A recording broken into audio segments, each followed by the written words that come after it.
Nirvishesha Sunyavadi Paschatya Satarine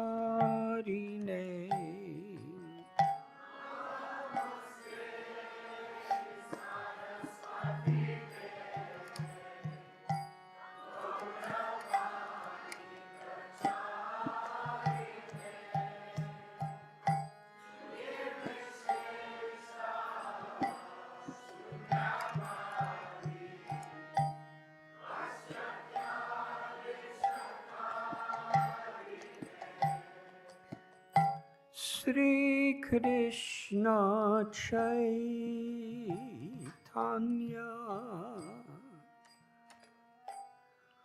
Prabhu Nityananda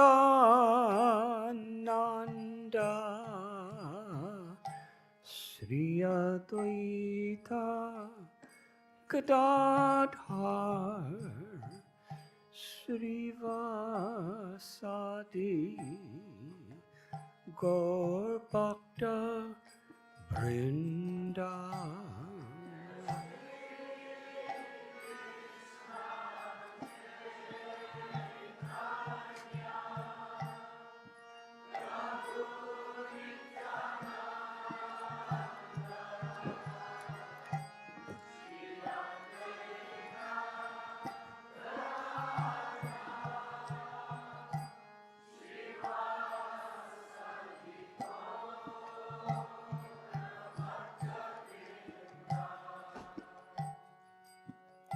Sri Krishna Chaitanya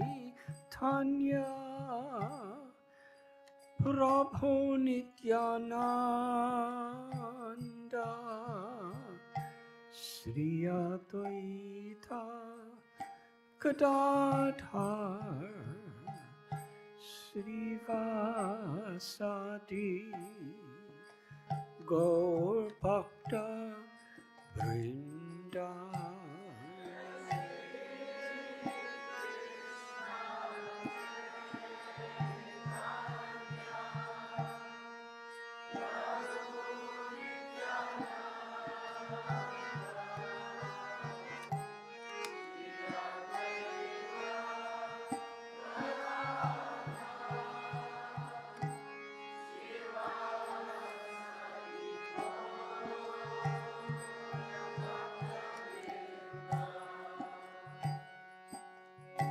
Sri Krishna Chaitanya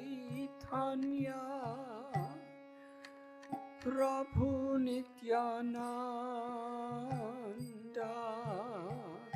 Sri Advaita Gadadhar Srivasadi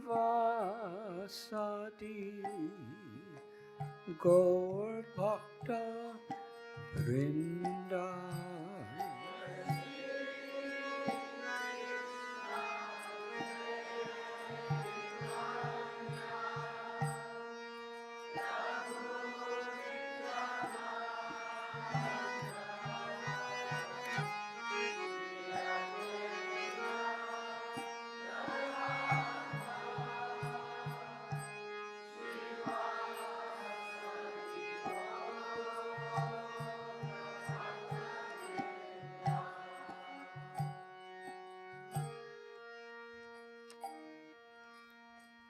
Jai Radha Madhava Kunja Bihari Gopi Jana Vallabha Girivaradhari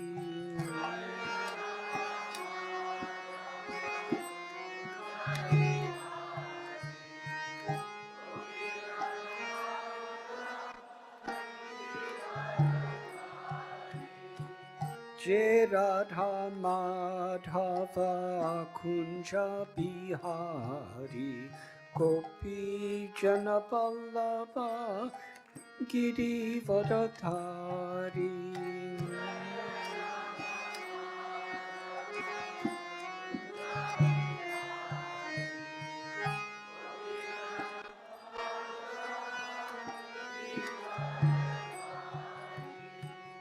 Yasodhanandana prachachana ranjana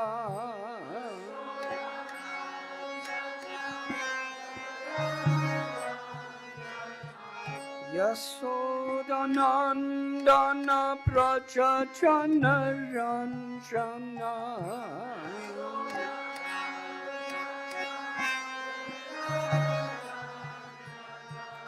Jamuna Thira Banachari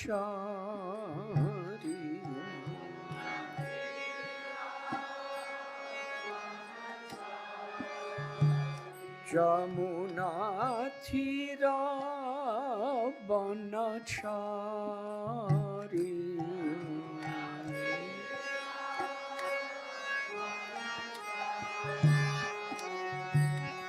Jai Radha Madhava Kunja Bihari Gopi Jana Vallabha Giri Varadhari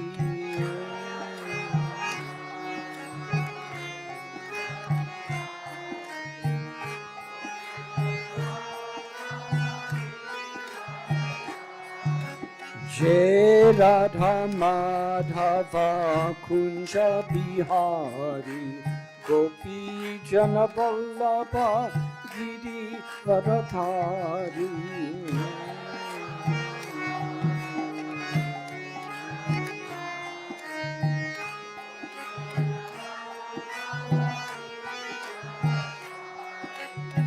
Yasodhanandana prachachana ranjana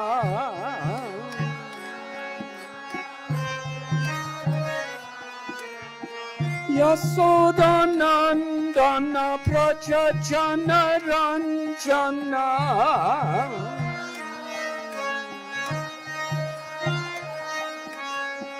Jamuna Thira Banachari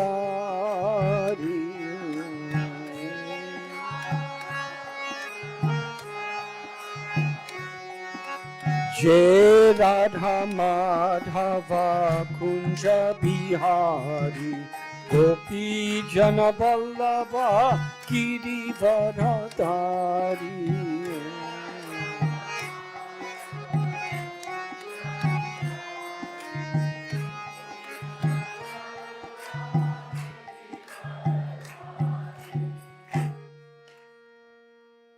Hare Krishna, Hare Krishna,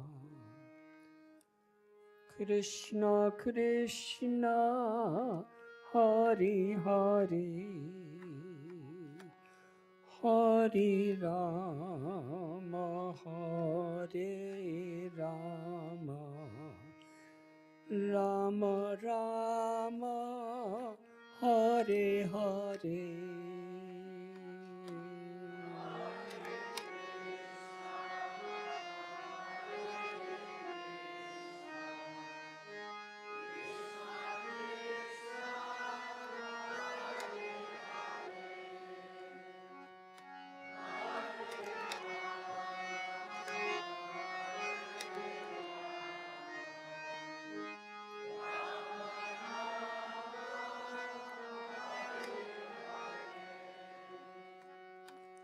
Hare Krishna, Hare Krishna, Krishna Krishna, Hare Hare,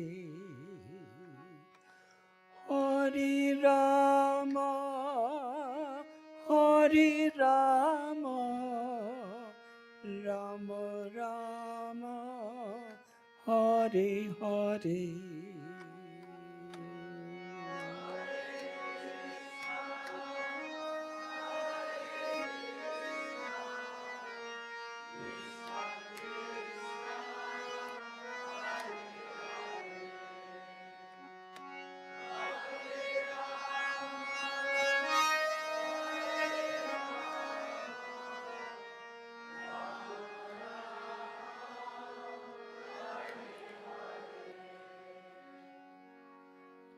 Om Gyantimidam Dasya Jnananjana Shalakaya Chakshurun Militam Jena Tasmai Sri Gurave Namaha Sri Chaitanya Manobhishtam Sthapitam Yena Bhutale Swayam Rupa Kadamayam Tadati Swapadantikam Vandeham Sri Guru Sri Jutapadakamalam Sri Gurun Vaishnavamscha Sri Rupam Sagrajatam Sahakana Raghunathan Vitam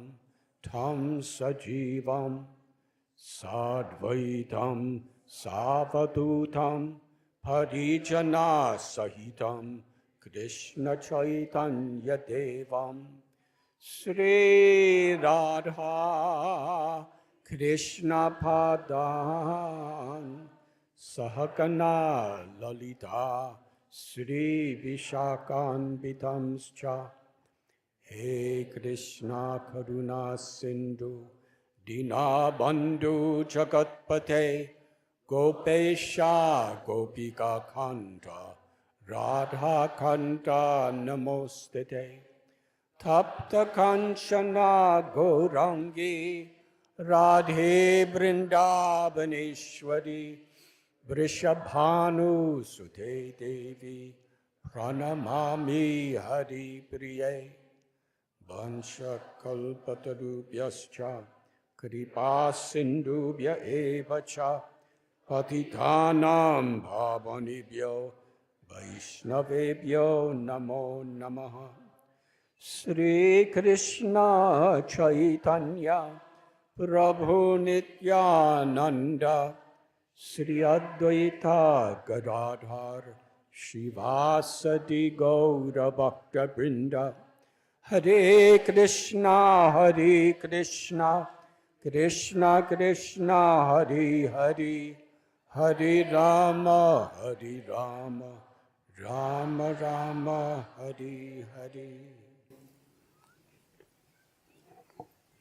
Hare Krishna.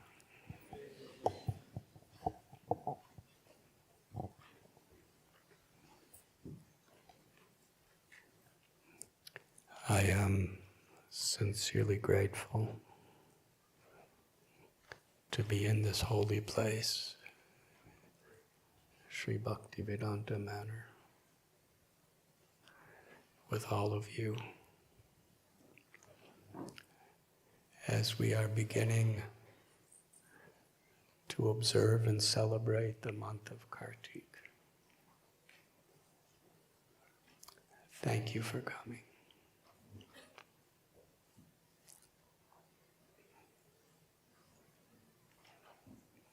Our acharyas, the great lineage of saintly people, by their example and by their writings, have taught us what a very special, causeless blessing there is in the form of an opportunity to go deeper and deeper into true bhakti by appreciating and rendering loving service during this month of Kartik.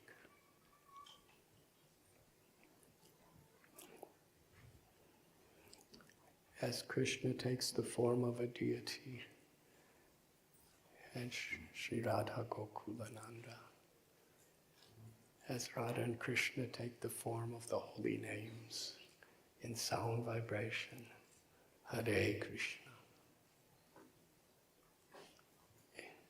Similarly, Shri Radha Gokulananda manifest themselves as a month of the year, Kartik. During this month, several of the most holy celebrated days take place. Today, I would like to very briefly speak about some of them. Kartik begins with the Saradya Rasayatra, the night of Krishna's Rasa Lila. What a way to open the chapter of the month of Kartik.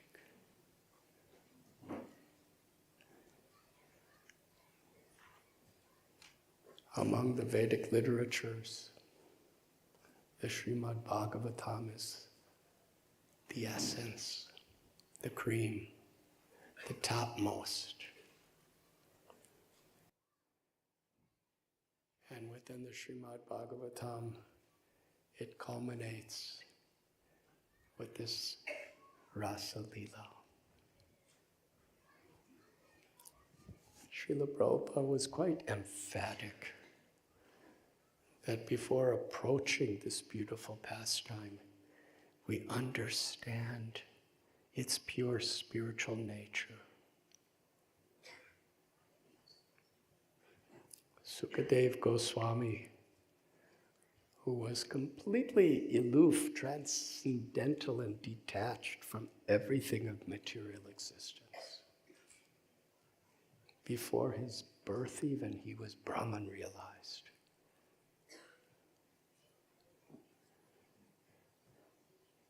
In the stories of Sukadeva Goswami, he was so transcendentally, so beyond this world. He didn't see the difference between anyone, male, female. But yet Sukadeva Goswami, he glorifies as the topmost devotees the gopis of Vrindavan and this Rasa Lila. Sri Chaitanya Mahaprabhu, he is the crest jewel of all sannyasis. We read in Sri Chaitanya Charitamrita, he was so strict that Chota Haridas made some mistake in his renunciation, and how Lord Chaitanya punished him. Yet Lord Chaitanya is describing that the love between Krishna and the gopis is the ultimate, most complete perfection of spiritual love.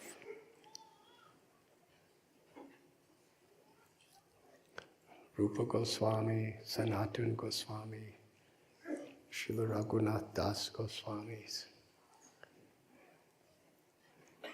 in their writings, their poetry, they also glorified the Leelas between Krishna and gopis as the most intimate, pure manifestation of divine love.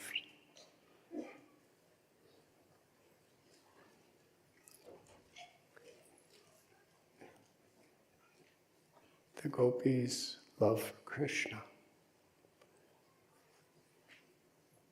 is not in any way connected to the love of this world. It is the eternal, pure soul's loving reciprocation with the Supreme Soul in its total completeness.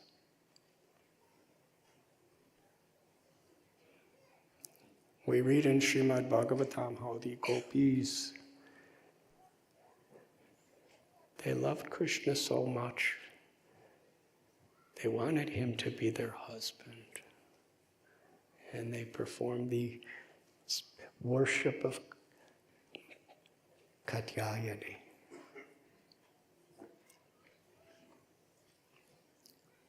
And I just remember I'm speaking about various days, so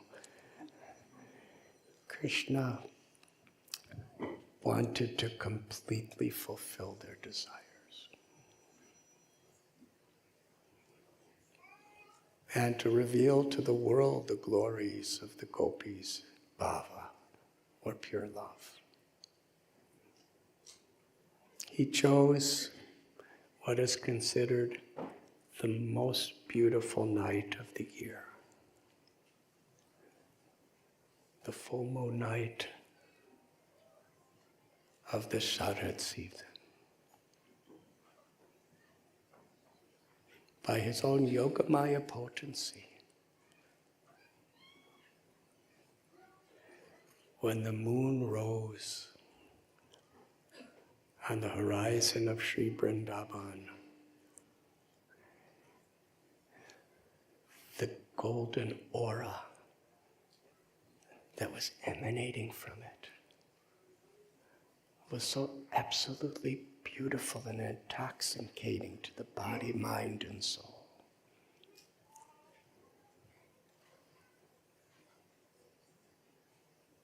It illuminated the clouds. It illuminated all the leaves and the bushes throughout Vrindavan. And by the power of Brinda Devi and Yogamaya, the moon infused such happiness that all the trees and all the bushes were blooming fragrant flowers. And the aroma of those flowers, not just a botanical fragrance. Each one of these trees and bushes and flowers of Sri Vrindavan are pure unalloyed devotees of the Lord, who have ecstatic love for Krishna. And as in kirtan, we are trying to express our love for Krishna together by chanting the holy names with great feeling, with great attention. The flowers all together, like an incredible sweet kirtan, they began to emit fragrance. This fragrance is the pure unalloyed love of each tree and flower being offered to create a wonderful environment for Krishna and gopis.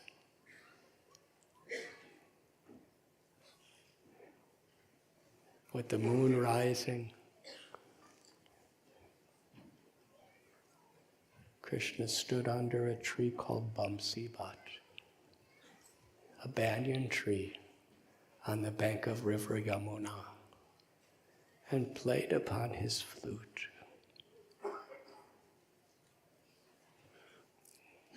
When Krishna played in his flute, it was the infinite, inconceivable, ecstatic love of his heart that was emerging, and through his breath, he offered that love into the holes of the flute. And that love manifested throughout the environment in the form of music.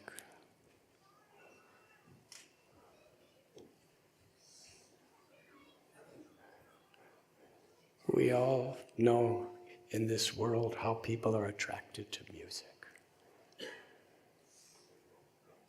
It's one of the most powerful mediums to reach the heart. So many of us, when we think of our past, we think of the music we used to listen to. And when we hear that music, it does something to us. That's why it's so nice to be born as a devotee, because like the foundation of your life is attraction to the transcendental bhajans and kirtans of the Lord. But the origin of all music is Krishna's love emanating through the holes of the flute.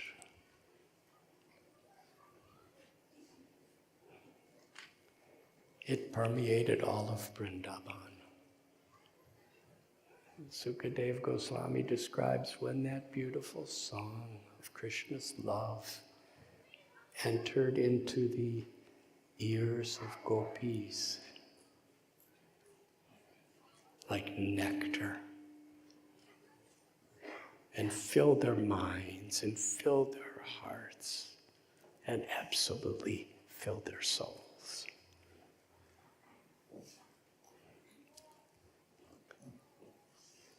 Krishna was calling them through this music.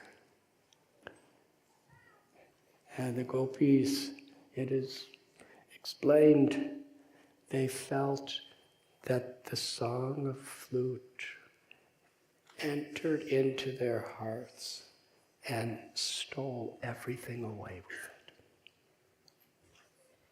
Stole their minds, stole their hearts, stole all of their desires, stole all of their attractions.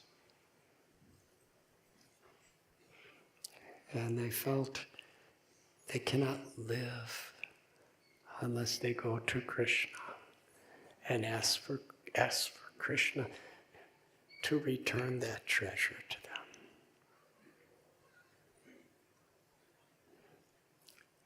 Essentially, Krishna was calling, and Bhagavad Gita tells Vyavashayatmaka Buddhya.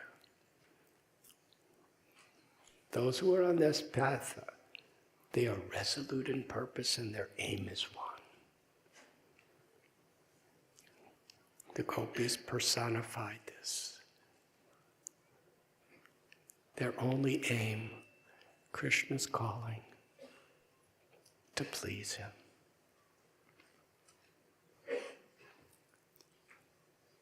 Some of them were milking cow, and without even moving the bucket, they left, ran into the forest. Some were feeding their families. When the flute entered their heart, they put down the pots and ran into the forest. Some were cooking, boiling milk, and without even taking the milk off the stove, they entered the forest. Some of them, they were getting dressed, and they were so much eager to be with Krishna, to give Krishna happiness. They didn't know, but they put the bottom dress on the top part and the top part on the bottom. Some only put on mascara on a part of one eye.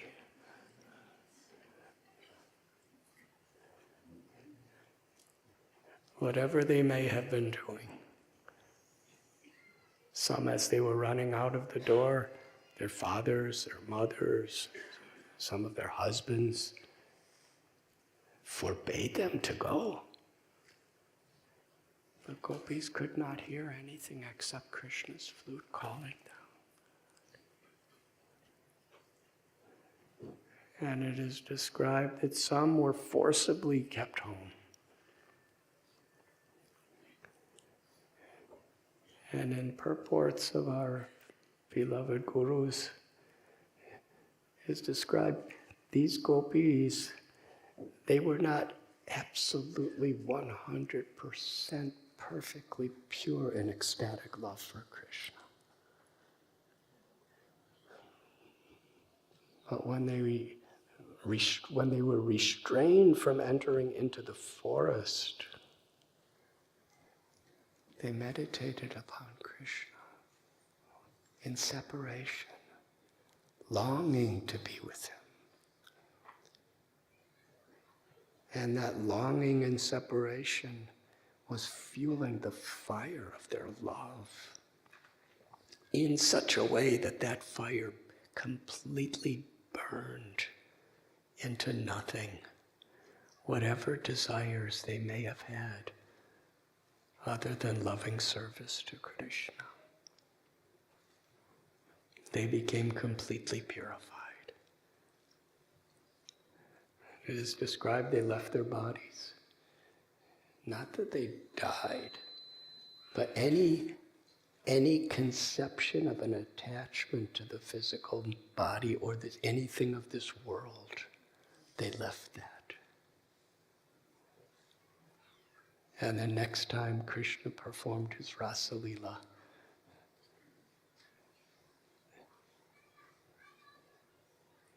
they were able to participate. Meanwhile, as the gopis were running through the forest, none of them knew that any other gopis were going. Krishna's love is so perfect and so intimate that each gopi is thinking Krishna's playing his flute and calling only me.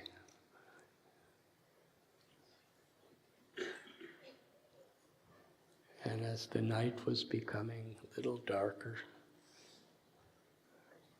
and in the forest, under the beautiful kalpavriksha trees of Vrindavan, they all came just at about the same time to the bank of Yamuna, where Krishna was standing, still playing his flute, waiting for them. Gopinath, the Lord of Gopis,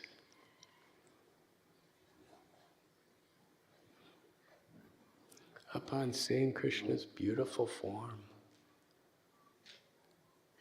under the Vrindavan Sarat Purnima moonlight,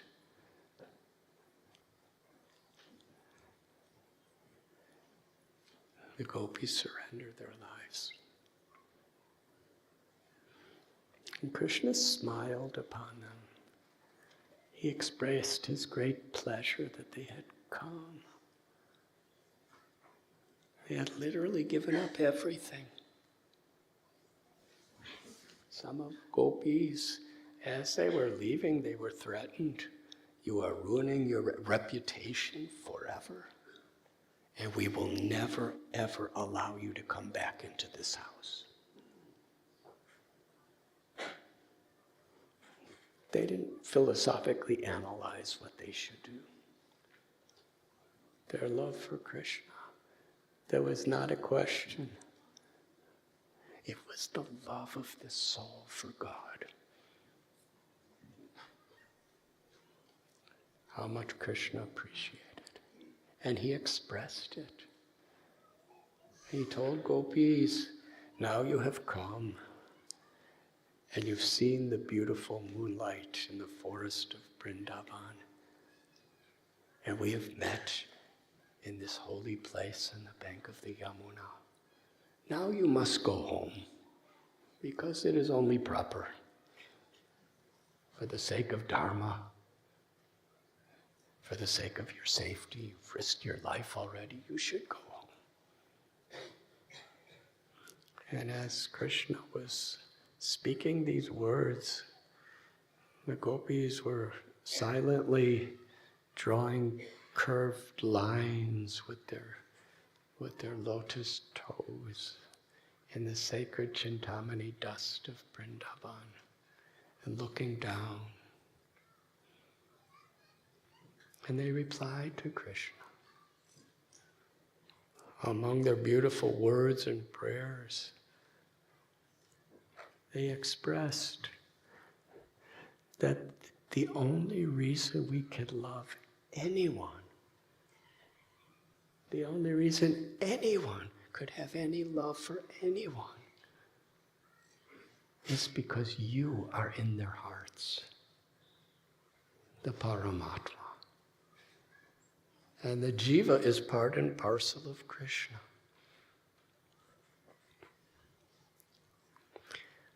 When the body's dead, when the soul is no longer there. There's no sustainable love for the body. We bury it, we burn it, some feed it to birds. The person we love is the soul. The soul that animates the body. And because the soul is a part of Krishna, because the Paramatma is within every heart, beside the soul is lovable, and the soul can love. So gopis, they presented to Krishna that the only reason we love relatives or anyone is because you are in their hearts. And when we love you, we love them perfectly, and we love everyone perfectly. We have come here to please you. Krishna was defeated by their loving argument.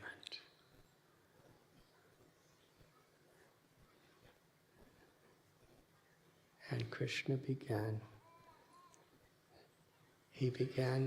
to dance with gopis. So many wonderful, loving exchanges. As Krishna was dancing with gopis in this transcendental spiritual circle of love,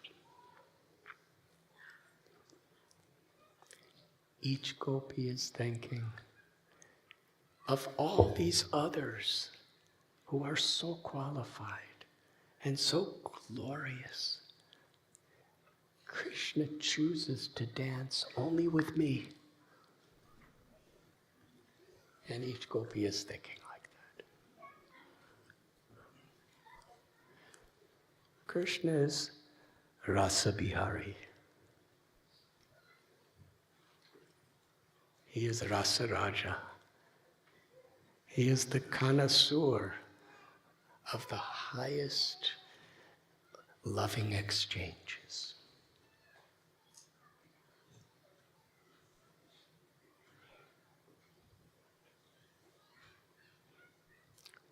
Even in this world, how many living entities are there? It's countless. What to speak of all varieties of human beings and demigods and the higher planets and all the animals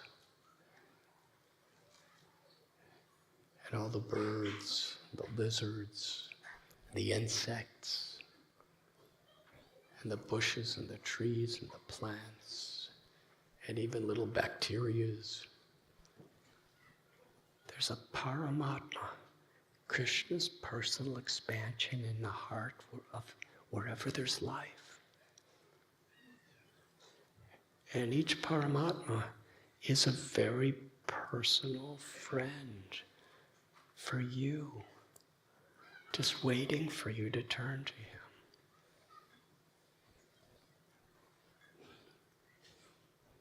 That's special. Everyone is a Paramatma. But still, this Paramatma in my heart, he's there only for me. In all of the universe and all cosmic manifestation where there's limitless universes, Krishna is personally the friend within your heart. And although he knows absolutely everything, as Paramatma in your heart, he's just waiting for you. And waiting a long time in most cases. Not too many people would be willing to wait universal creations for us to turn to him and not go away. But that's Krishna.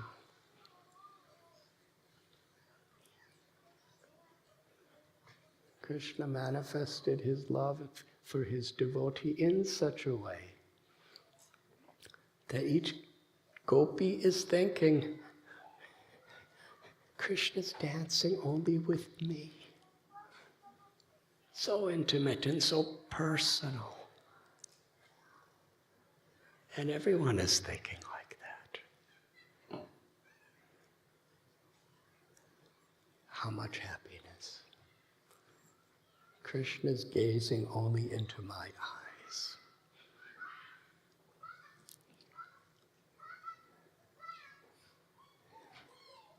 And of course we understand this beautiful pastime, and actually all the Lord's pastimes and all truths, through the parampara, through the great acharyas who have realized the truth, who Krishna has empowered and entrusted the truth to.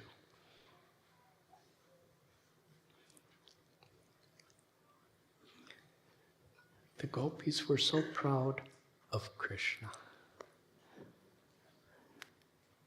In the sense they were so overwhelmed with gratitude. Krishna's so kind, he's so merciful, he's so loving, he's so beautiful, he's so wonderful. But Krishna wanted to teach lesson for all people, for all times, and also increase gopis' love. So he considered that they became proud.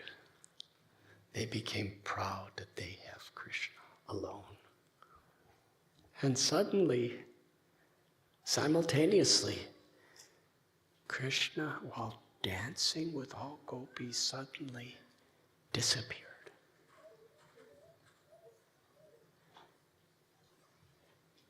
And to the extent the gopis were feeling happiness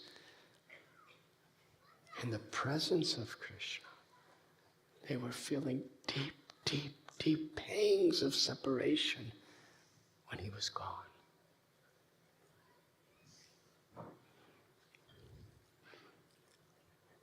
And at that time they recognized that all the gopis were suffering the same separation as them. They were looking here and there. And they entered the forest searching. In their spiritually intoxicated state of ecstatic love, they were calling out to the full moon, please tell us, where is Gopinath? They were asking the dust of Vrindavan. They were asking trees. They were pleading with the birds who were singing beautiful songs. Where did Govinda go? They were asking the plants and the bushes and the tulsis. But there was no reply. And their absorption, suddenly they all began to perform Krishna's pastimes together.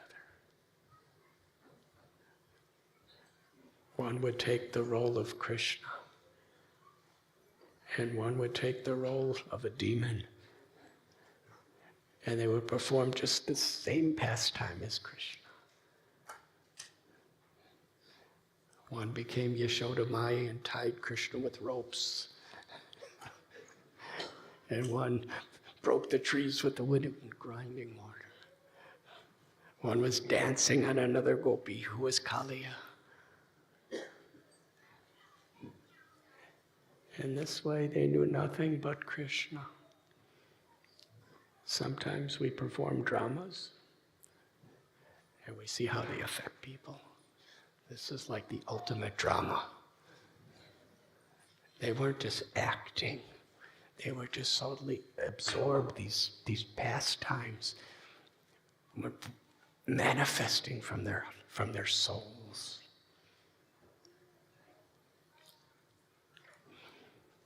And they searched deeper and deeper. and they happened to discover Krishna's footprints. There are no other footprints like Govinda's. They were following those footprints. They found 2 sets of footprints.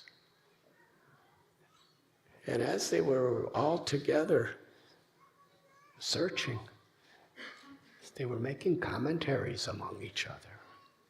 This means Krishna left with another gopi. And they followed. And they found that the footprints were deeper. That means this gopi must have been tired, and now Krishna's carrying her. And they found some footprints where it was only the front part of the foot. That means Krishna's reaching up to collect flowers for this gopi. And they found a place where they were sitting. Krishna must have been decorating this gopi with the flowers he picked with his own hands.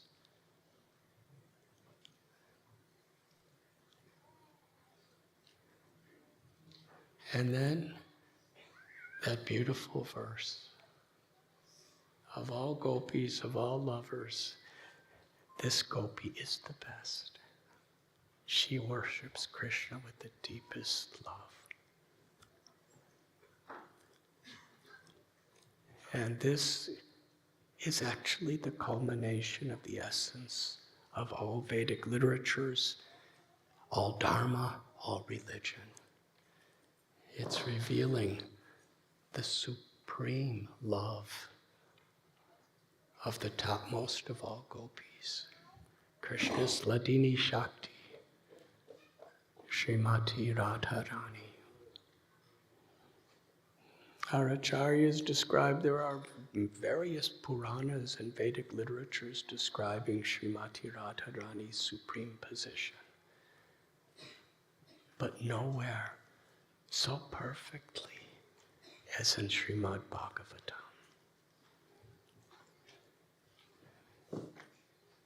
And our acharyas describe Shukadev Goswami when he was describing the supreme love, he left all other gopis only for Sri Radha.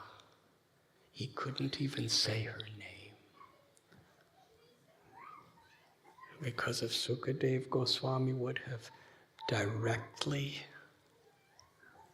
pronounced her name, he may have fell unconscious, stunned in ecstatic love. So in a veiled way, Aradhana, this gopi worships Krishna with the greatest love.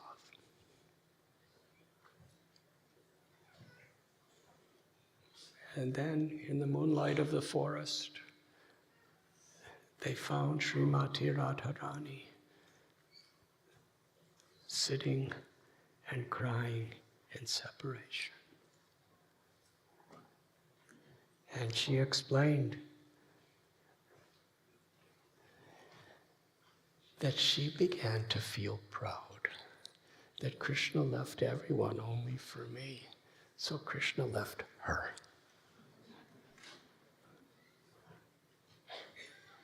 And together they were searching, calling out Krishna's holy names. And finally they came to a place in the forest that was so dark, so deep, that even the moonbeams could not penetrate to the ground. The trees were so full. They returned to the bank of Yamuna, and Shri Radharani and all the assembled gopis offered beautiful prayers. And those prayers are a chapter of Srimad Bhagavatam within the 5 chapters of Ras Leela. It is Gopi Gita. prayers of separation in love. They were performing Sankirtan together on the bank of Yamuna, crying out for Krishna. And when it came to such a crescendo of an offering of love, where they could not live another moment, Krishna miraculously, beautifully appeared to all of them.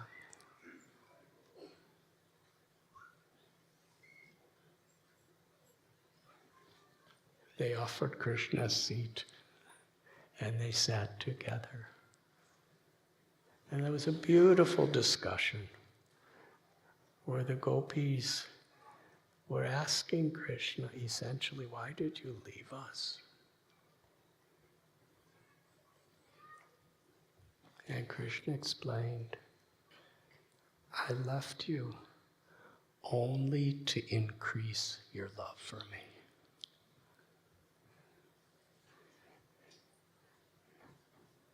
Only to increase the happiness of your heart's love for me. And Krishna told gopis at that time that you have left everything, everyone, just to please me. Your love for me is so great. Even in an entire day of Brahma. In fact, he said, even in a lifetime of Brahma, which is approximately 311 trillion years. In a lifetime of Brahma, with all that I have no power to repay you. For what each of you is given me in the form of your love, I cannot compensate. In Bhagavad Gita, Krishna tells Sarva Loka Maheshwaram. He's the proprietor of everything. Aham sarvasya prabhavo matta sarvam pravartate. He's the proprietor of all spiritual and all material worlds. And with all the wealth of Vaikuntha and Goloka and all the universes within this cosmic manifestation and everything, Krishna tells, I cannot repay you for your love. And the gopis, they were not great pundit scholars. They were not giving huge donations. They were not controlling big temples. They were simple cowherd girls, very young also. But that is how Krishna reciprocates with the purity of their love. And after that, they performed the Rasa Leela by dancing throughout the night. And just to give the gopis special happiness, he extended the night to a night of Brahma. That one night actually lasted, what is it, over 4,200,000,000 years?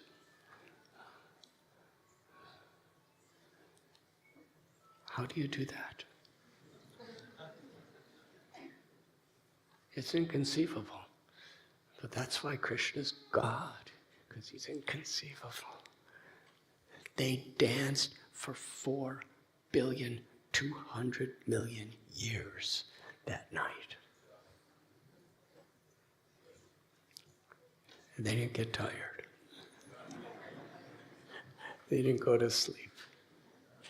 They didn't, go for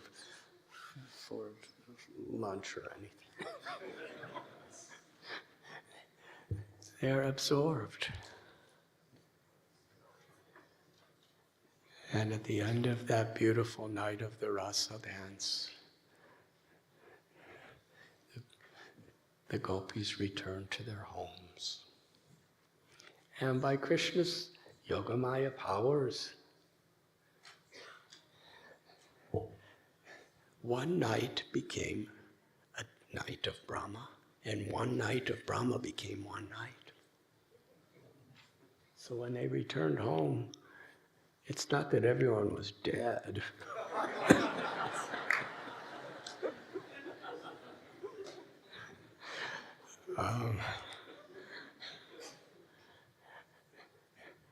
It was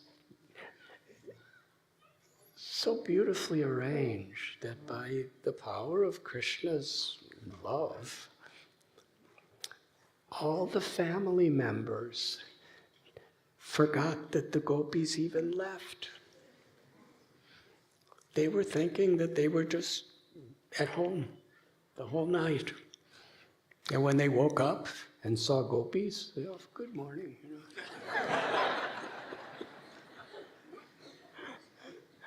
The gopis knew. But all the relatives, they were just happy.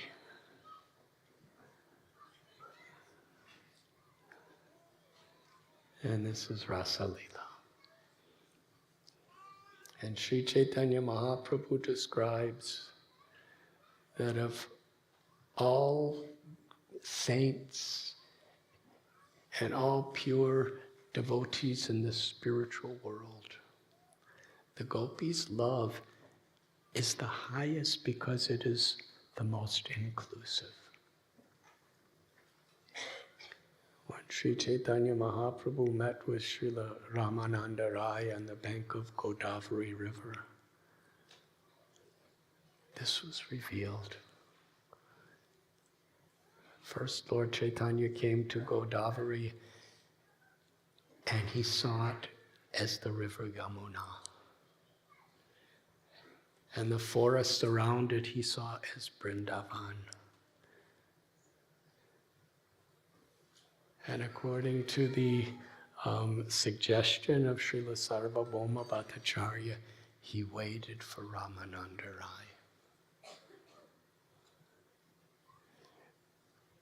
And in that discussion that they had, Lord Chaitanya was asking Ramananda Rai these questions.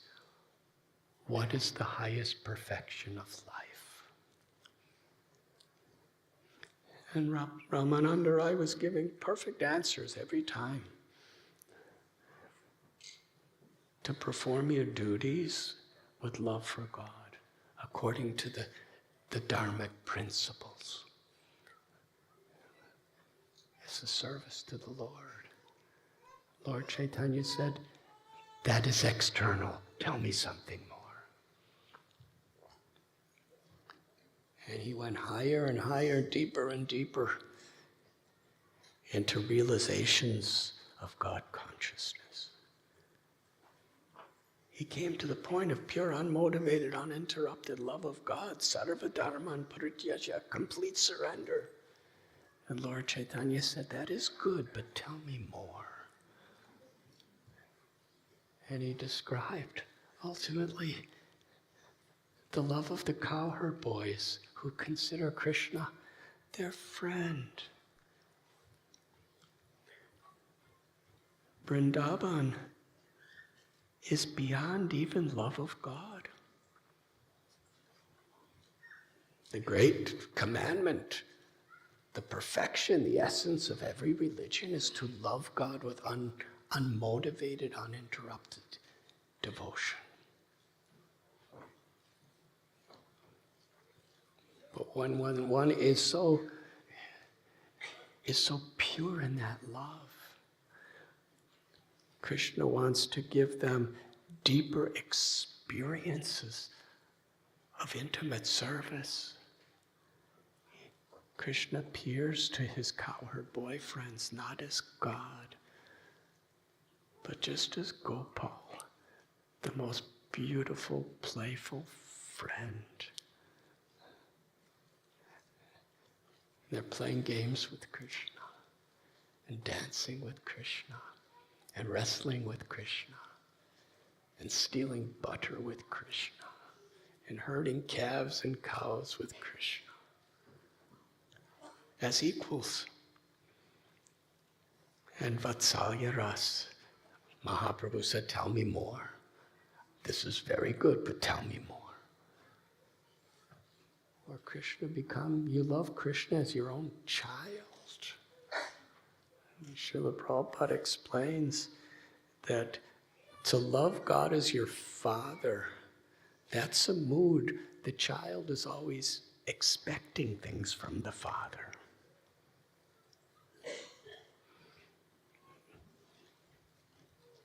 But to love God as your child, you don't expect anything.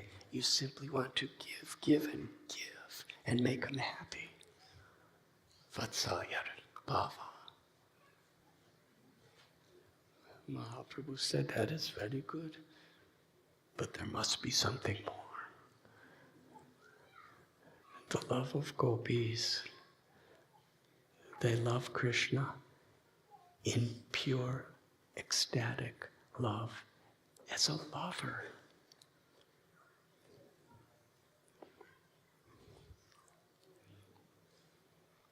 And he describes how the gopis' love is highest because all other forms, all other bhavas or emotions of love of God are full and contained within the love of a gopi, plus something more intimate and sweeter. It is Madhurya Ras, the sweetest of all loving exchanges. And Ramananda Rai was describing so many beautiful things about the gopis' pure love. Lord Chaitanya Mahaprabhu said, yes, but I think there is something more. Ramananda Rai was astounded. He said, I can't imagine anyone asking for something more than that. He said, but there is something more. He quoted from Srimad Bhagavatam, of all gopis, Sri Radharani. Srila Prabhupada describes she is the Ashraya Vigraha. She is the abode of all love. And Krishna is the Vishaya Vigraha. He's the object of all love. Radhakrishna pranaya vikritir ladini shakti asmat. That the absolute truth is one, but they eternally cherish being two as Radha Krishna for the exchange of pure unalloyed love. And ultimately, the spiritual world of Goloka, everything and everyone is a pure, eternally liberated soul who in various ways are simply assisting the love between Radha and Krishna.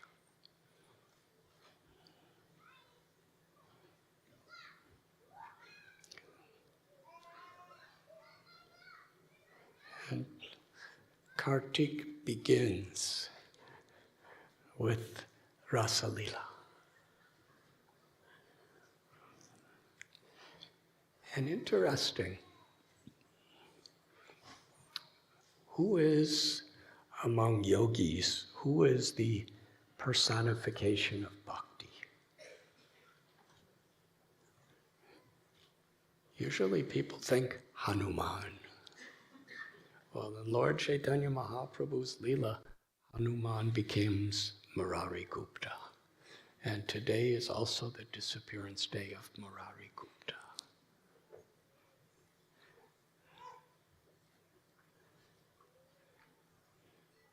After some time, according to many,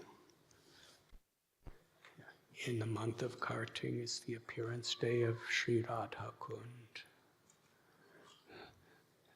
the most sacred of all sacred places.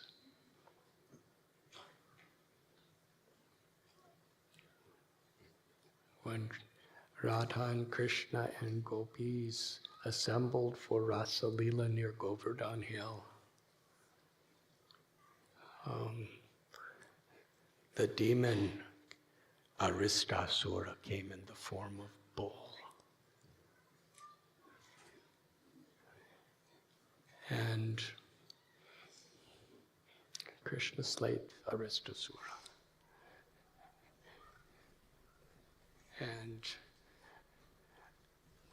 when Krishna approached gopis, he said, "We cannot be touched by you now because you killed a male cow."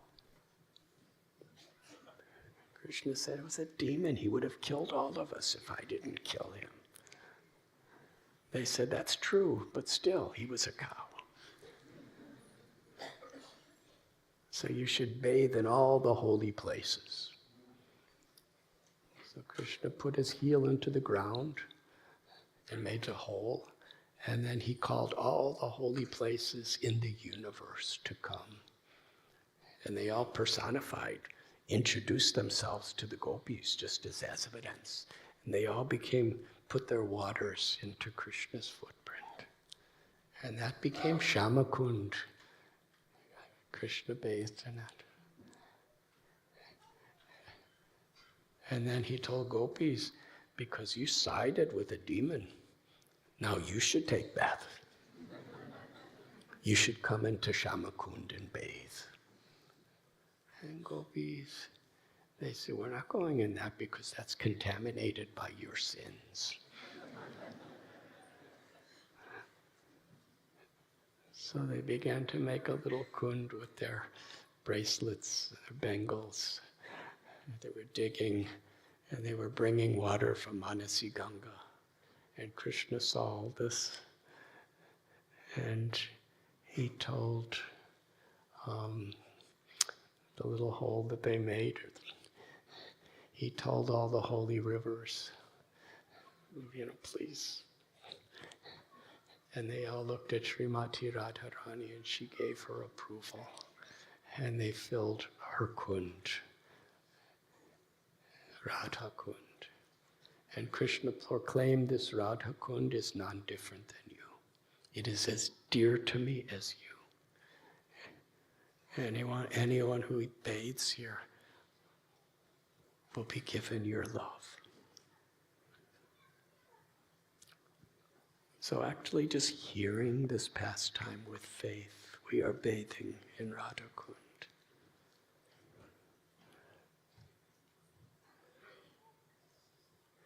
It's also Disappearance Day of Lord Nityananda Prabhu's beloved son, Birachandra, who spread the Harinam Sankirtan movement in the spirit of his father, Nityananda Prabhu.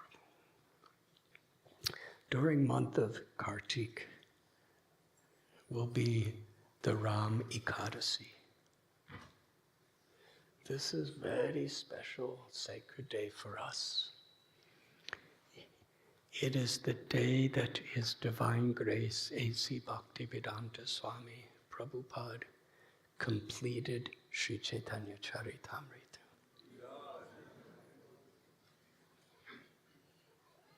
And if you read the very end of the last chapter of Shikshastakam of the Antya Leela, Srila Prabhupada writes a beautiful, beautiful expression of his heart, where he describes today on this Ram Ekadasi, in this month of Kartik, I have completed the translation and purports of Sri Chaitanya Charitamrita at Radha Ras Bihari Temple in Juhu, Mumbai.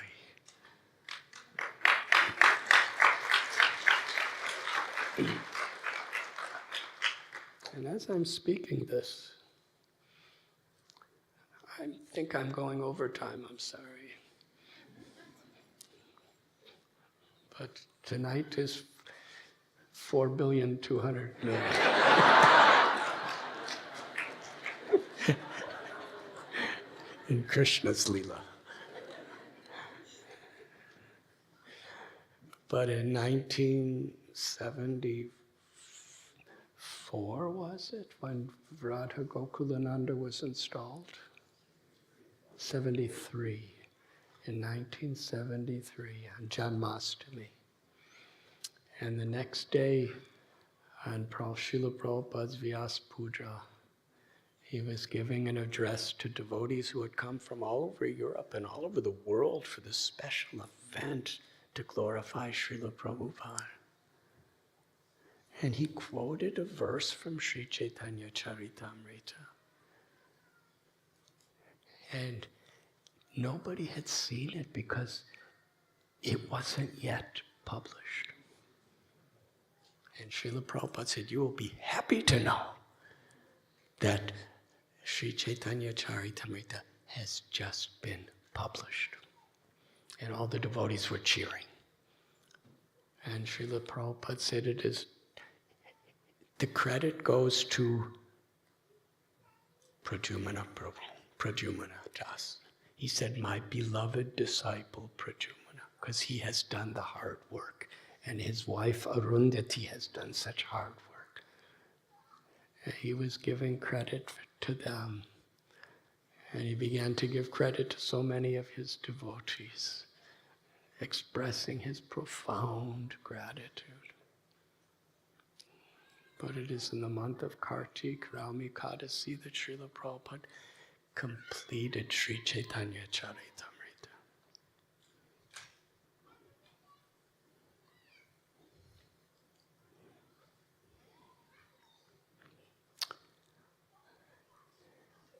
And after some days, on the Amavasya, the moonless night, is Diwali. It's the night that after 14 years of exile, after conquering Ravana, Lord Ramchandra returns to Ayodhya. The citizens of Ayodhya, every moment was like an endless experience of separation from Ram. That glorious night when he returned, everyone greeted him with the lamps of their love. And since that time, people have been offering lamps on the day of Diwali. And on the day of Diwali, Yashoda Mai was making she was churning special butter for Gopal.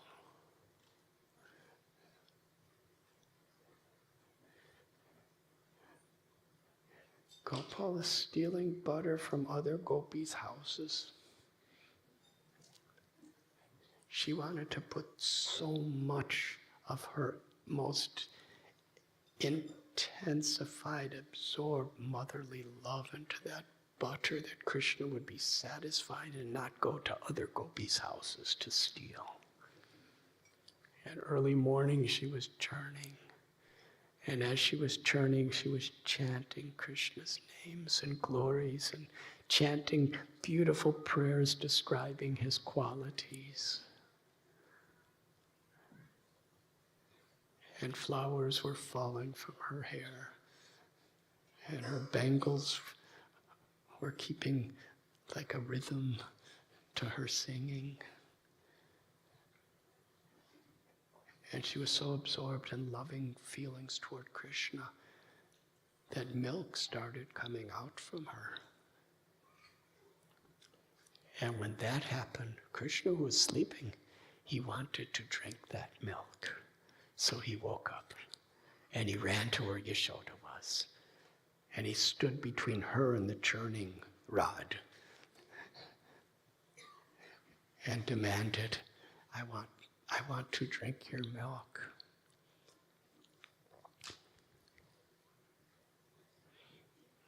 she was feeding Krishna her milk.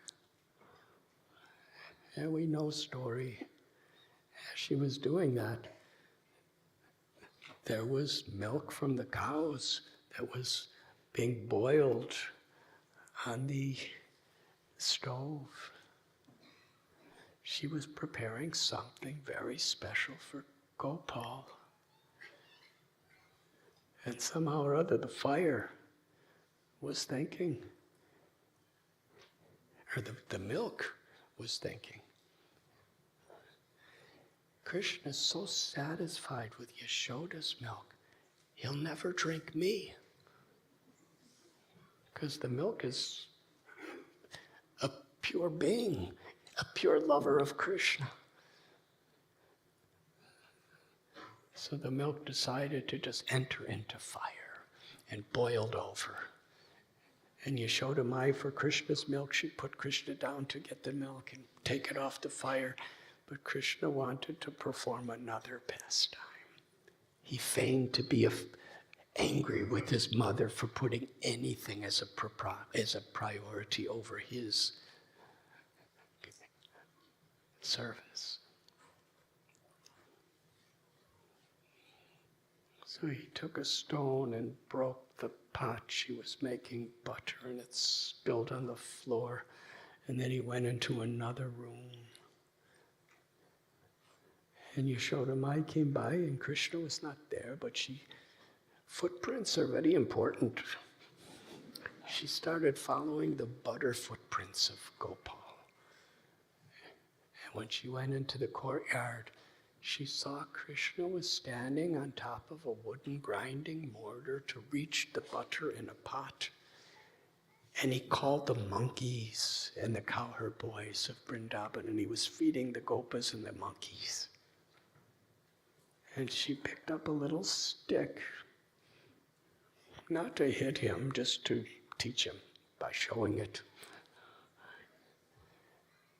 And as she was very, very quietly coming from behind him, and Krishna was happily laughing and with his friends, monkeys were very blissful. Suddenly, when they saw Yashoda Mai, the monkeys started screeching and the boys started running, and Krishna turned around and there was his mother. He jumped off the grinding mortar and ran away. Amazing. Yashoda Mai is a gentle gopi. Partial expansions of Gopal, the cowherd boy, or the little boy Krishna, the son of Nanda and Yashoda, are Narsingadev. He didn't run from Hiranyakashipu, who conquered the universe. Ramchandra, who vanquished Ravana. Varahadev, who vanquished Hiranyaksha. Kunti Devi is remembering this pastime. Krishna is feared by fear personified, but he's running away in fear of Yashoda Mai. That is how, and he's not just pretending, he's feeling it. He's so, just as his devotee is so absorbed in chasing Krishna to protect him from being so naughty, Krishna's totally absorbed, conquered by the love of his mother, he's running away. And she couldn't catch him. Krishna was a very fast runner, but she was running faster, and he was running faster. And then by the power of her love, he was defeated. She grabbed him by the hand gently. Why did you do like this? And in the beautiful Damodarastakam, we read how Krishna was crying because he was afraid of his mother. Please put down that stick.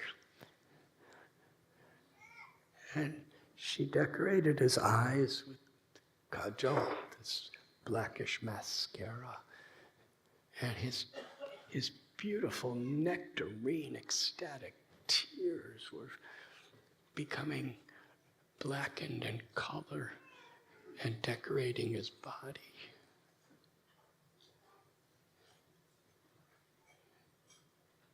Yashoda Mai said, because you are associating with monkey, you have become mischievous like a monkey.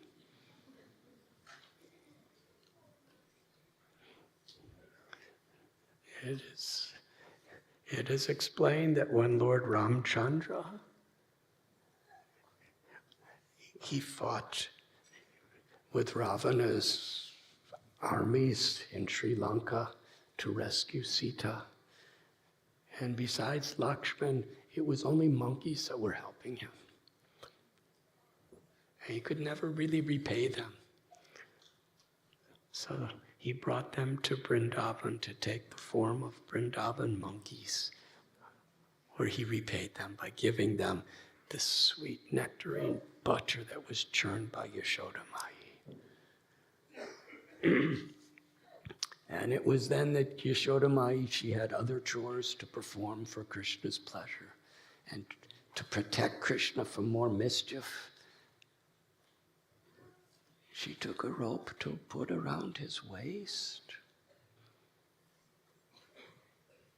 But it was the width of her 2 fingers too short.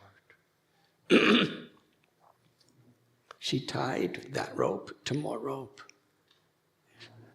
It was exactly 2 fingers too short. And she brought more rope and more rope.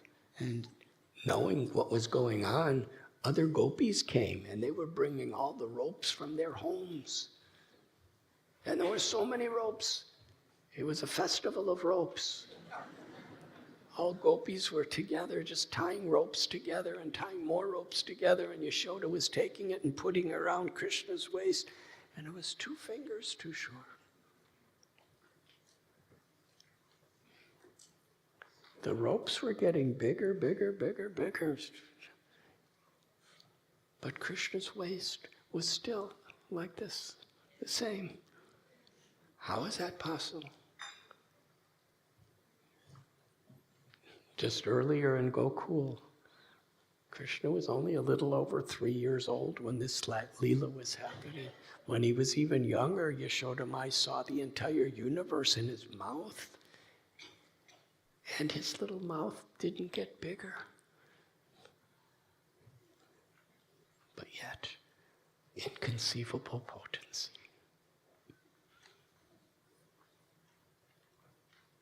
That is the power of his love and his reciprocation with his devotees. What is Yashoda Mai's motherly love? Actually, in the month of Kartik, the culmination of conjugal love is Rasa Leela. It happens.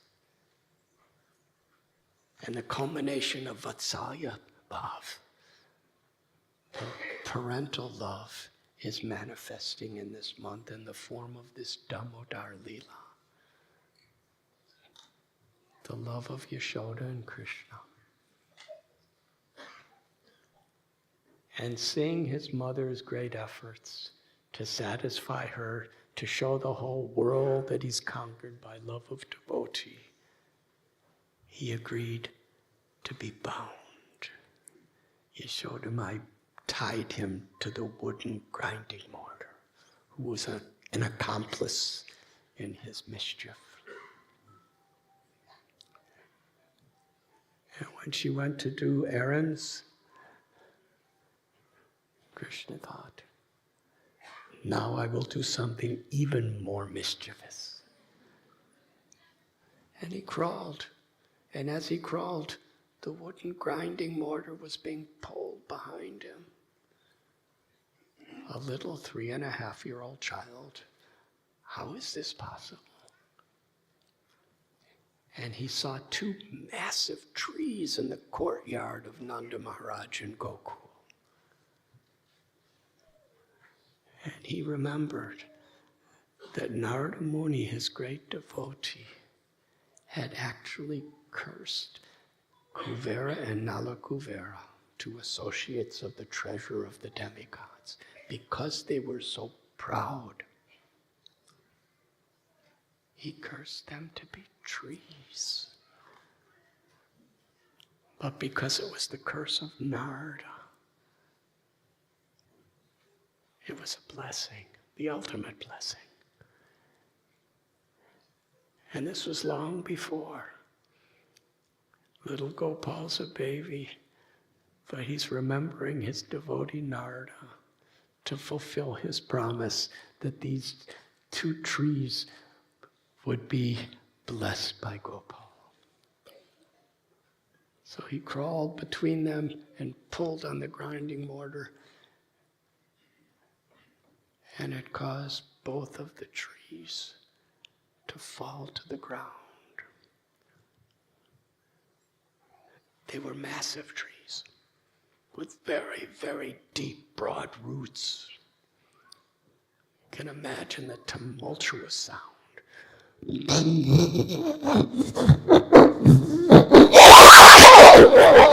All over Vrindavan. The whole Vrindavan was shaking. It was thunderous.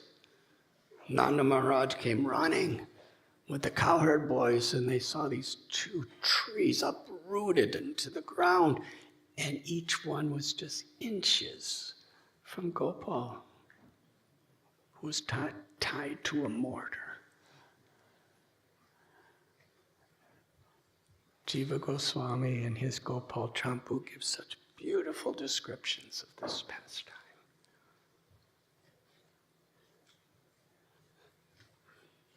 Nanda Maharaj untied Krishna. And Yashoda Mai, when she heard what happened, she felt so guilty.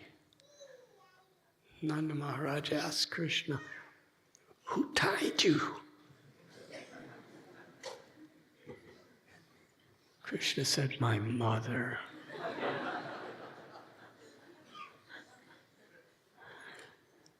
And Yashoda Mai, when she heard about it, she came running and she was crying, "Gopal, Gopal." And Krishna and Nanda Maharaj said, "Gopal, your mother, she's crying for you." And Gopal said, "No, I want to stay with you."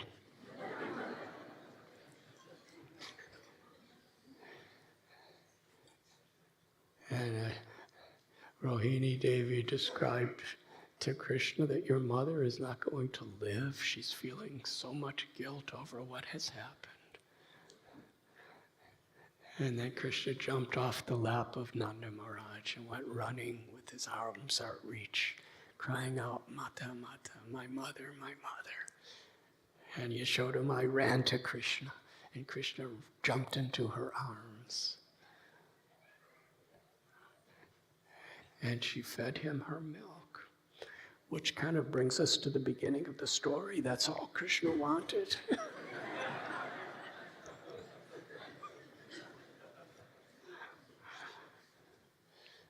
But this wonderful Damodar Leela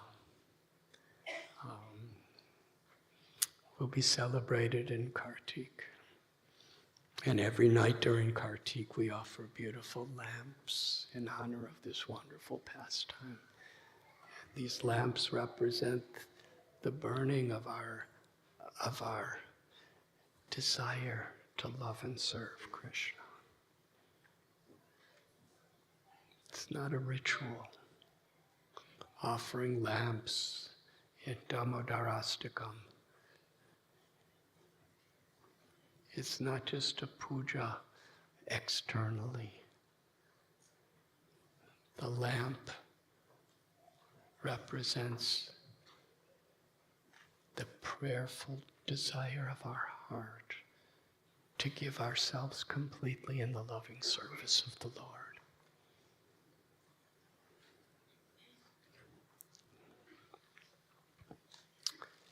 And a few days after Diwali is Govardhan Puja.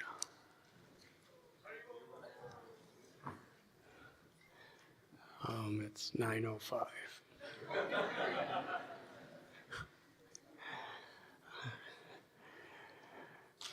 but I haven't gotten any notes yet.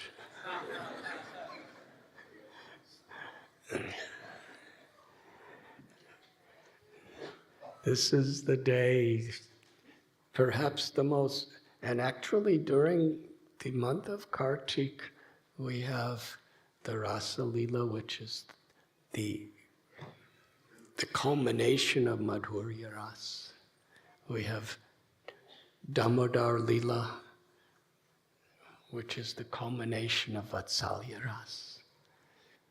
And at the end of the month is Gopastami,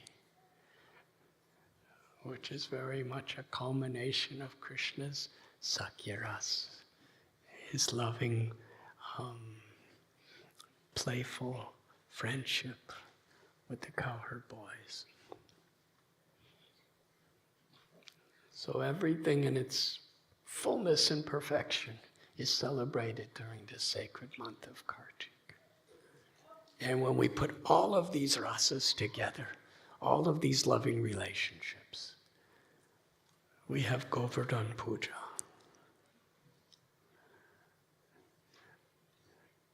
The purports and lessons and the incredible excitement and the intimacy of bhavas, of Govardhan Lila, are inconceivably wonderful.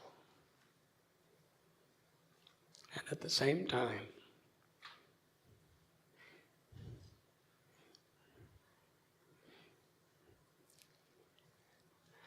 we can celebrate at all of our temples. Krishna saw Nanda Maharaj and the cowherd men preparing a wonderful festival with many, many offerings and pujas and brahmins. He said, "What are you doing?" Nanda Maharaj said, "We are worshiping Indra."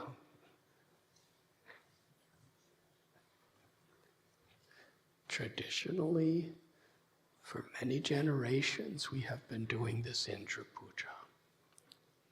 Because Indra is providing water through rain. And we are a Vaishya community depending on agriculture and cow protection. So we require this water. So we are offering our gratitude to Indra for this. And Krishna knew that Indra was a very great devotee, but he had some false pride.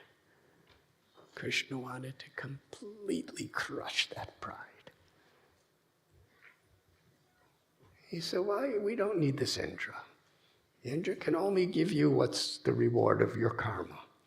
And we have good karma. Actually, we are depending on the blessings of the Brahmins and the beautiful gifts of the cows. And Govardhan Hill.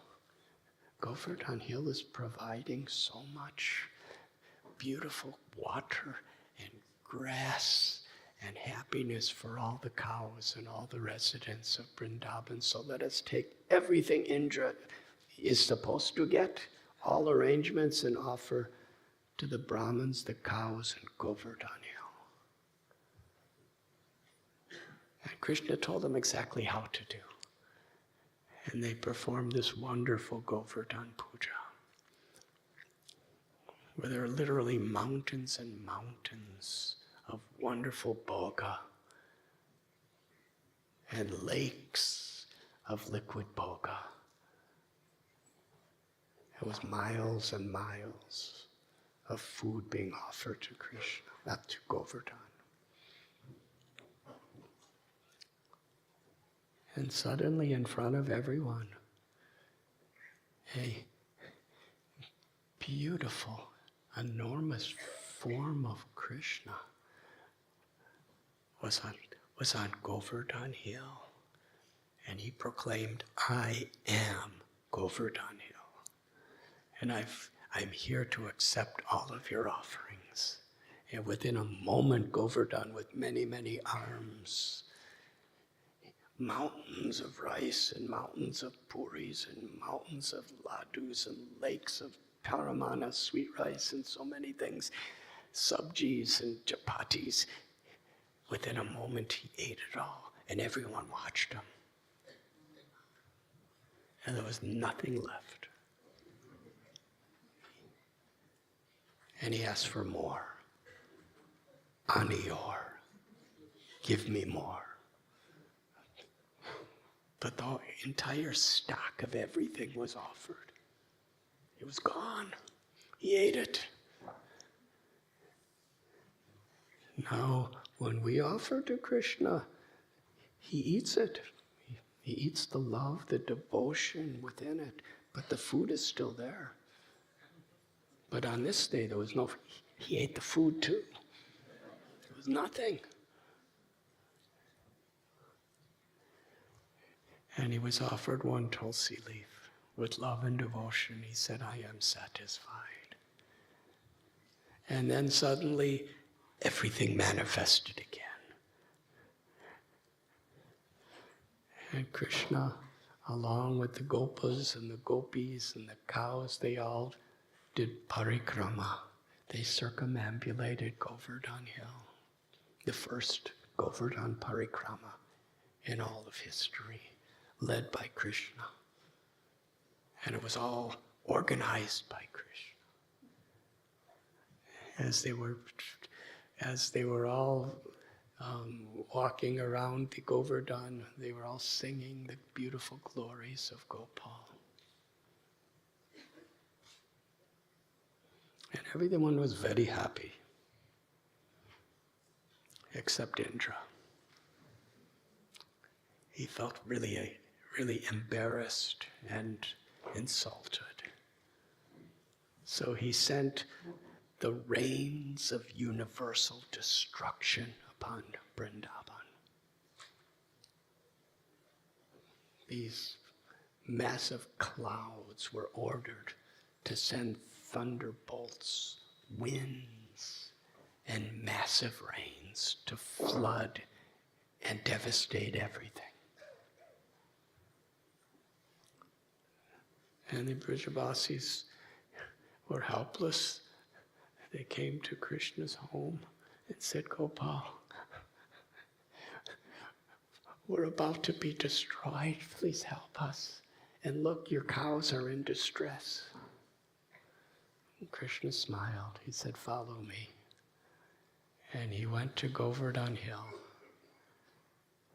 And miraculously, as a little boy lifts up a mushroom, Krishna lifted the Govardhan Hill. And in those days, it was so high that the peaks of Govardhan Hill were touching the clouds. And Krishna held it with the little finger of his left hand, just the tip of his finger.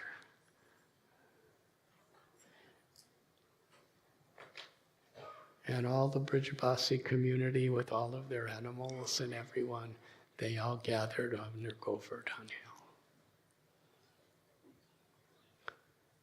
And Krishna arranged it so beautifully that not a drop of water could come under the hill. Although everywhere else was flooding. He used it like an umbrella. And usually in Vrindavan, when Krishna was not seen, when he was out herding calves or cows, the moments he was away were like 12 years, like a yuga.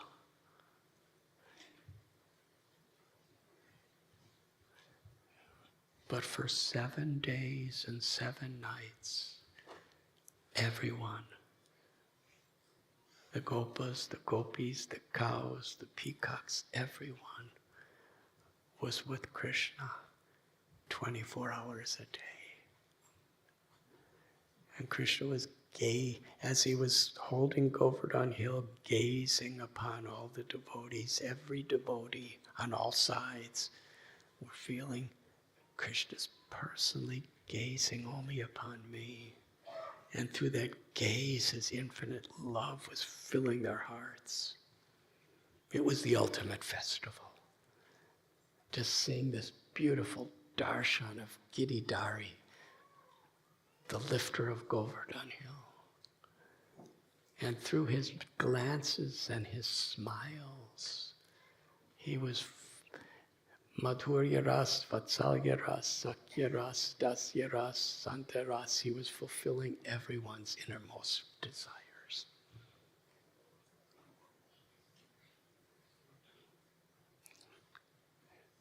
And after Indra tried everything for 7 days, Govardhan Hill, which was being massively attacked by thunderbolts, was actually feeling only pleasure, because the touch of Krishna's fingertip was so ecstatic.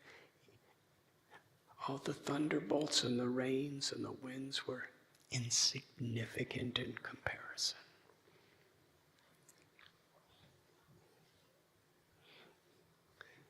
Indra was deflated of all ego, and he gave up.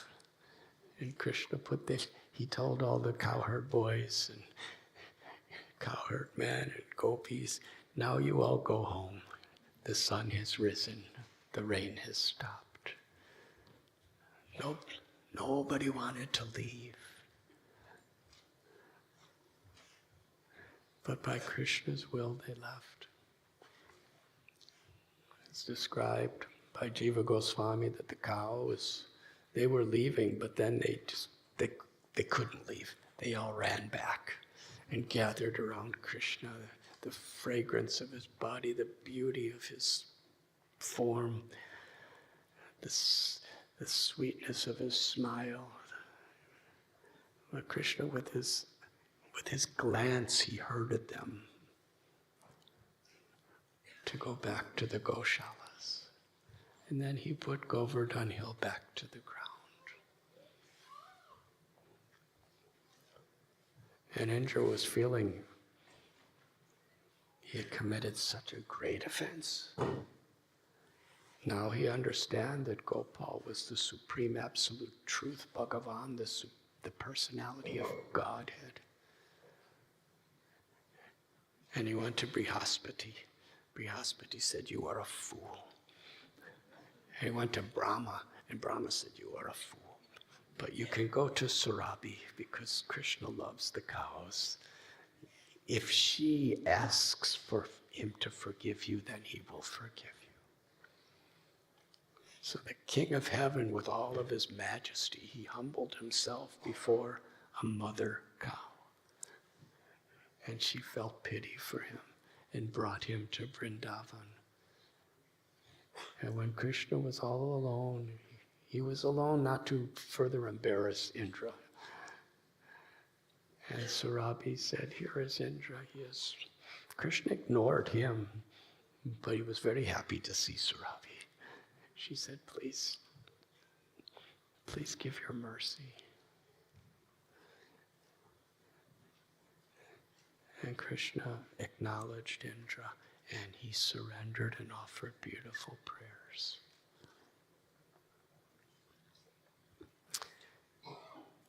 And I'm hardly halfway through Kartik, actually.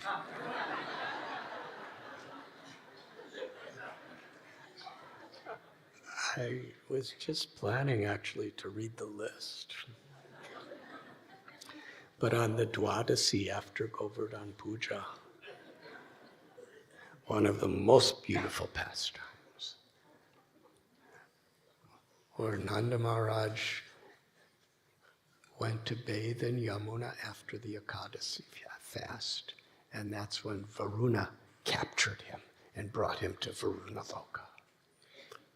And this is one of the most emotionally, spiritually charged, loving stories, especially when you read from Srimad Bhagavatam and the commentaries of our beloved acharyas.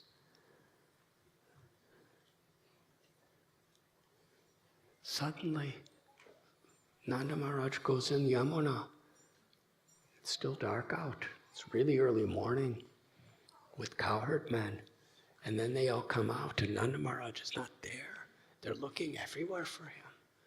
They can't find him. They're crying.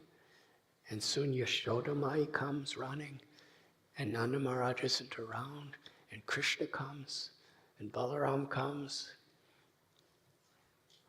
And Krishna, he says, I will find him. And he jumped in Yamuna. And he went to Varuna Loka. And now Krishna didn't come back out. So Nanda's gone, and Krishna's gone. And Yashoda Mai wants to jump in, but the Brijabasis are holding her back.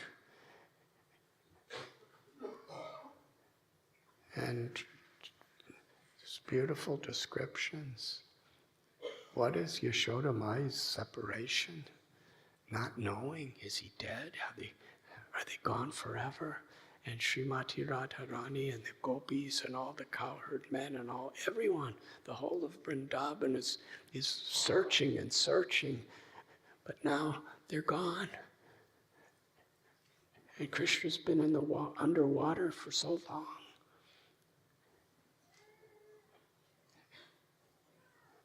It describes the intense, beautiful love and separation of the residents of Vrindavan. It's one of the most beautiful pastimes.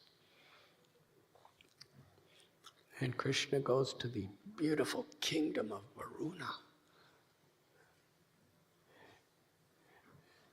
And he sees Varuna. And Varuna begins to worship Krishna. And Nanda Maharaj is watching.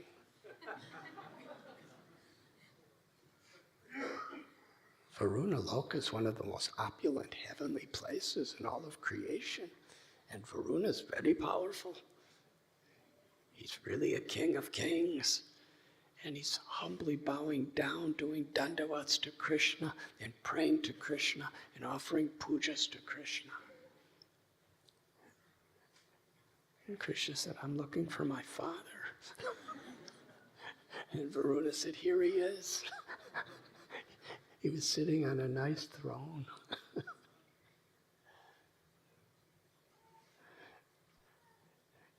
And then Krishna took Nanda Maharaj back through the waterways, and through the passageways. And when all the Brijabasis were on the verge of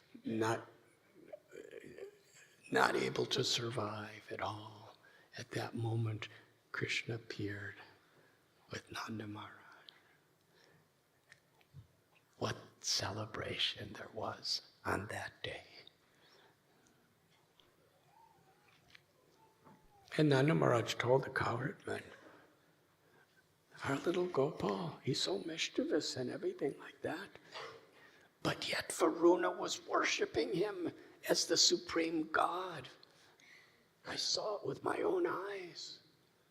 And after some days, the Brijabasis asked Krishna, can you show us the spiritual world? And Krishna brought them to the Yamuna, the same place where later Akrura would bring Krishna across to Mathura. And it was there that Krishna revealed to them the spiritual world of Goloka. And they saw everything was the same as the Vrindavan they were living in.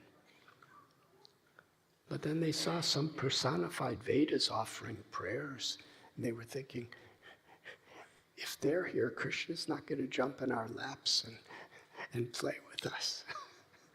We like it here even better.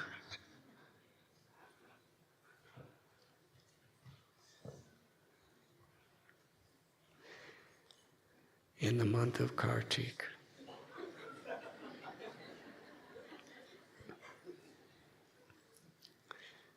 it was Krishna and Sri Radharani's arrangement, Krishna Balaram's arrangement, that we will forever remember the disappearance day of His Divine Grace, A.C. Bhaktivedanta Swami Prabhupada. just some days after Govardhan Puja, Srila Prabhupada, surrounded by loving disciples, chanting the holy names of Krishna, performed his final pastime in his physical body,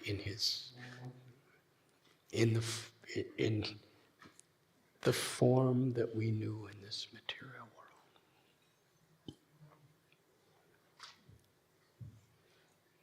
This day is an extraordinary meditation.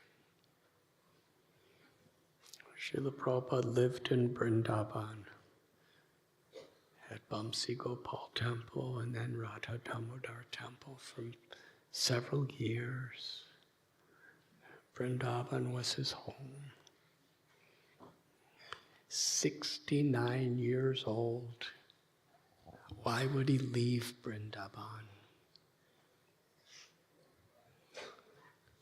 To fulfill the order of his spiritual master, to fulfill the prophecy of Lord Chaitanya and Lord Nityananda, to fulfill the infinite compassion of his own heart for all beings. Srila Prabhupada departed from Vrindavan. Eventually, on that cargo ship of Jaladuta, he sailed across seas and oceans and continents. And when he arrived in America, he had no money, he had no support, he had no help. But he wanted to give the gifts of Lord Chaitanya, the eternal loving service of Sri Vrindavan Dham,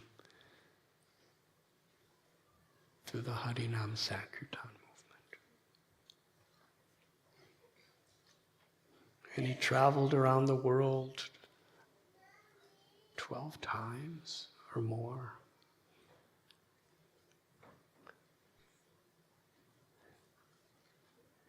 Srila Prabhupada said when he first was in New York, he had no means, he had no help, he had no home. He said, I was wandering like a penniless vagabond. And in 1977, just 12 years later, he had over 100 temples, thousands of disciples, hundreds of millions of books published and distributed. When he left Vrindavan, he had the first canto of Srimad Bhagavatam. While he was traveling the world and opening temples and meeting so many people and doing so much, he translated Srimad Bhagavatam, Bhagavad Gita, Sri Upanishad, Sri Chaitanya Charitamrita, Nectar of Devotion, and so many other literatures, thousands of lectures. And in the month of Kartik, he had returned to Vrindavan. And in the most beautiful, elegant way, surrounded by love, Krishna and Sri Radha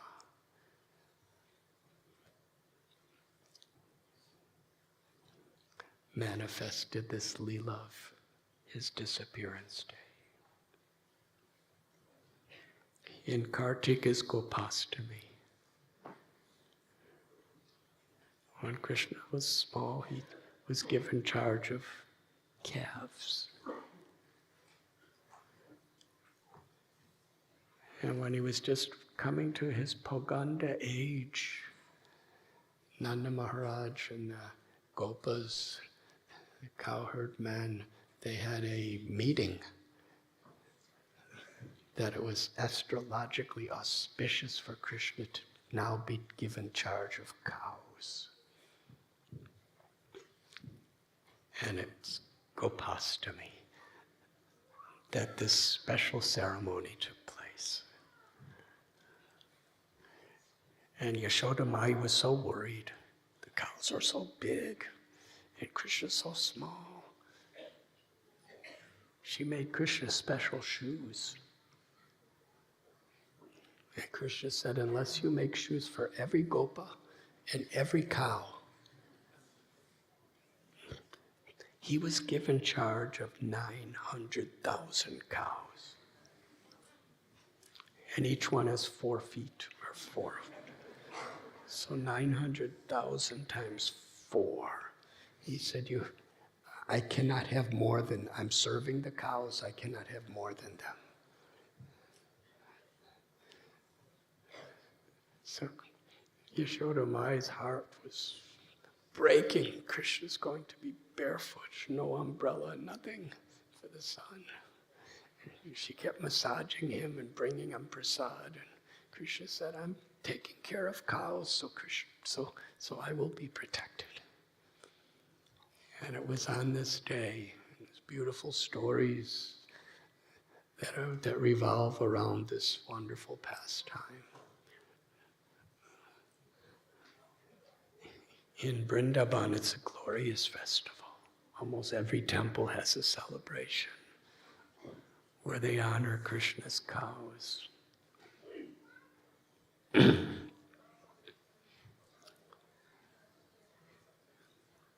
In Kartik is the disappearance day of Gaur Kishore Das Babaji Maharaj. The disappearance day of Narottam Das Thakur. The disappearance day of Bhugarbha Goswami, Kashishwar Pandit. And on the last day of Kartik.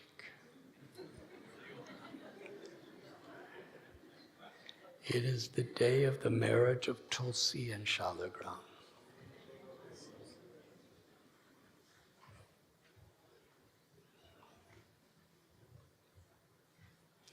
The Supreme Absolute Truth appears in the form of a stone as Shalagram Shila.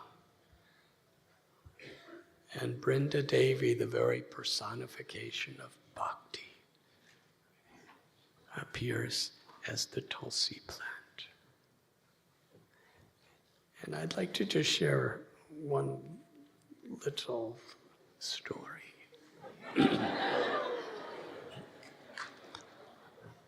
Our beloved Srila Prabhupada, I think it was around 1976, he sent 2 Shalagram Shilas to America. And he dictated a little letter to the pujaris who were going to worship them. And I remember what it says. I kind of memorized it. He said, in order to establish Shalagram Shila in the Western world, I'm sending these Shalagram Shilas. It was the first out of India that he was sending. And he personally instructed how they be worshipped. He said, you bathe Shalagram with scented rose water, and then you dry. Then you offer, you can paint a face on them, on him, with Gopi Chandan.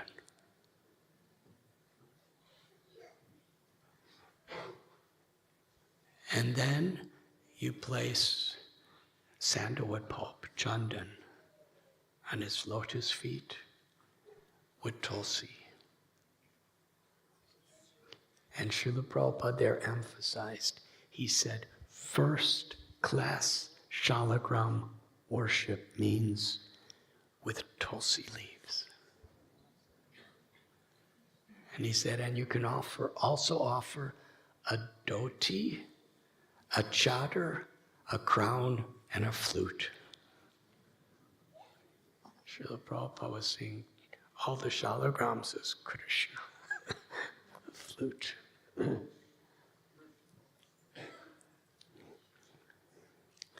So the glories of Tulsi.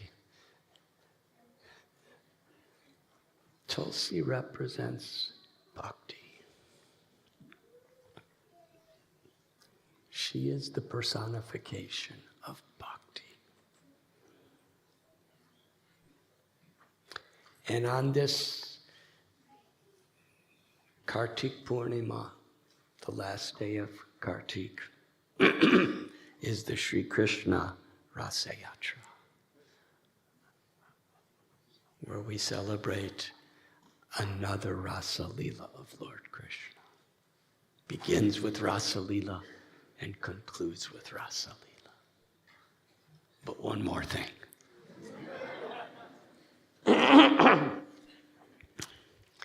On this Kartik Purnima, the last full moon of Kartik season, that is the historic day that Sri Chaitanya Mahaprabhu arrived in Vrindavan.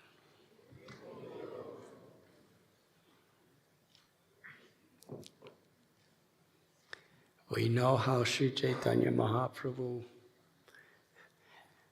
when he took initiation at Gaya from Ishwarapuri, he first manifested his ecstatic love, his Radha Bhav, and he ran to Vrindavan. But by the arrangement of Nityananda Prabhu, who wanted all souls to be delivered by Lord Chaitanya, and who was feeling the sorrow of Sachimata and the devotees in Navadvip, he redirected Lord Chaitanya to Shantipur. And then Sachimata, she said, if you go to Vrindavan, I will never hear anything about you. It's so far away. The same Krishna that is in Vrindavan is in Puri as Jagannath. Go there. So Lord Chaitanya made his base in Jagannath Puri. Actually, that was after sannyas. After first initiation, he was going,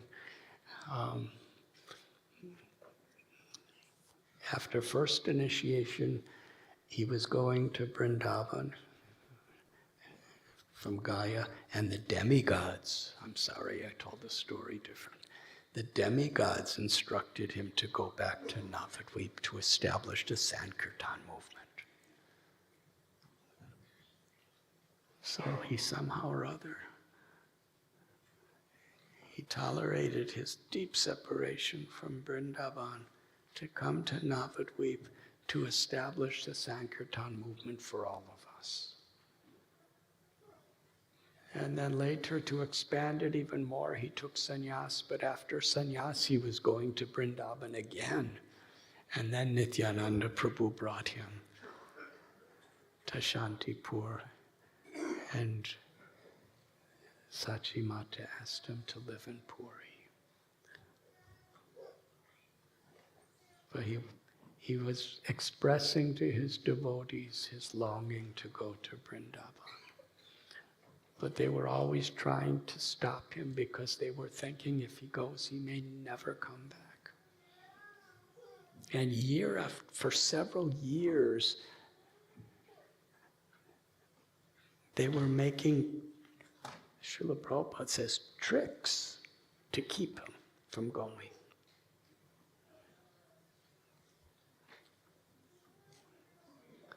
And Lord Chaitanya expressed his profound longing. And we read about Lord Chaitanya Mahaprabhu when he was going to Vrindavan with Balabhadra Bhattacharya through the Jarikanda forest, where he gave ecstatic love of God through kirtan to all the animals. And finally, Krishnadas Kaviraj Goswami describes when Lord Chaitanya was in Puri, the thought, he was always in ecstatic love for Krishna in Radha's mood. And when he thought of Vrindavan, his love would increase. Hundreds of times. And when he was traveling to Vrindavan, his love was increased from that hundreds and hundreds of times, thousands of times. And when he entered into Mathura, that love increased thousands of times. And when he actually arrived in the Vrindavan forest, his ecstatic love increased unlimitedly. It was on Kartik Purnima that Lord Chaitanya Mahaprabhu arrived in Vrindavan and remained there for 2 months. And for the pleasure of Vishaka Devi,